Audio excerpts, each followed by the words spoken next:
AIMIM नेता असदुद्दीन ओवैसी साहब भी थे। सर, बैठक करीबन जो है 2 ढाई घंटे 3 घंटे तक चली। क्या बैठक के बाद में आप लोग संतुष्ट हैं? नहीं, मैं तो मुतमईन नहीं हूँ। जो हमने सवालात उठाए थे उसका गोलमोल जवाब सरकार ने दिया। मीटिंग बड़ी लंबी रही, उन्होंने जो प्रेजेंटेशन दिया उसकी कॉपी भी दी, मगर जो सवालात हम उठाए उसका तो जवाब ही नहीं दिए। भाई आप सिर्फ वेट एंड वॉच कह रहे हैं। भाई वेट एंड वॉच आपके नेबरहुड में हो रहा है और आप वेट एंड वॉच कर रहे हैं। अगर हमारे पास कंटिजेंसी प्लान नहीं था, हमने अमेरिका पर बहुत ज़्यादा हमने भरोसा किया। और जब ब्लिंकन आए थे आज से 1 महीना से कम टाइम में, तो पार्लियामेंट में जयशंकर साहब ने स्टेटमेंट दिया कि US and India are on the same page on Afghanistan. अब भाई ग्रीन जोन से जब अमेरिका निकल जाता है, भारत को नहीं कहता है, और हम अपने एम्बेसी के स्टाफ को निकालना चाहते थे, अमेरिका हमको सिक्योरिटी प्रोवाइड नहीं करता। चिनोक्स अमेरिका के पास है, तो हमको बड़ा एयरक्राफ्ट C-17 जिसको कहते हैं वो लाना पड़ा, अमेरिका वो भी नहीं देता। तो क्या कोऑपरेशन है आपका यूएस से?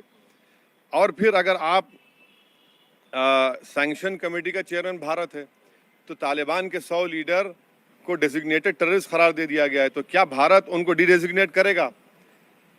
और अगर नहीं करेगा तो फिर क्या वो भूल गए कि यही हक्कानी नेटवर्क, हमारे एक डिप्लोमेट को काबुल में एम्बेसी में बम ब्लास्ट में उसकी मौत हुई थी।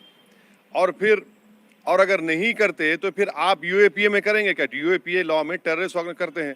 अगर वो भी नहीं करेंगे तो बीजेपी को अपने तमाम स्पोक्स पर्सन को सख्ती से कहना चाहिए कि हर एक को तालिबानी बोलना बंद करे।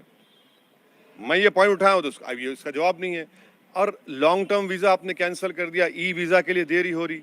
हमने जो अफगानी नेशनल वहाँ पर काम करते थे एम्बेसी में, उनको नहीं लाया। मैंने ये भी पूछा कि अफगानी इंडियन को छोड़कर आपने अफगानियों कितनों को वीज़ा दिया ह्यूमैनिटेरियन ग्राउंड्स पे, उसका भी कोई जवाब नहीं। सब गोलमोल जवाब, ऐसा हम कर रहे हैं, हम इनसे बात कर रहे हैं। चर्चा के दौरान क्या इस बात को लेकर भी जो चर्चा हुई है या आशंका जाहिर की कि क्योंकि तालिबान अफगानिस्तान में कब्जा कर चुका है, लिहाजा उससे जो भारत में क्रॉस बॉर्डर टेररिज्म है उसका भी खतरा बढ़ेगा? यकीनन बढ़ेगा। कौन इनकार कर रहा है इससे? कौन कौन इनकार कर? सब जितने स्ट्रेटेजिक सिक्योरिटी एक्सपर्ट्स हैं वो इस बात को कह रहे हैं। तो आप क्या करने वाले हैं उसके लिए? बहुत से ये आपका सवाल बिल्कुल सही है, इसका जवाब देना पड़ेगा। आपके चीफ ऑफ डिफेंस स्टाफ का स्टेटमेंट हमारे सामने है, आप और हम नहीं कह रहे हैं, वो खुद कह रहे हैं। भाई 2 फ्रंट छोड़िए, 1 फ्रंट के लिए तैयार हो जाइए आप। चीन बैक करेगा पूरा पाकिस्तान को।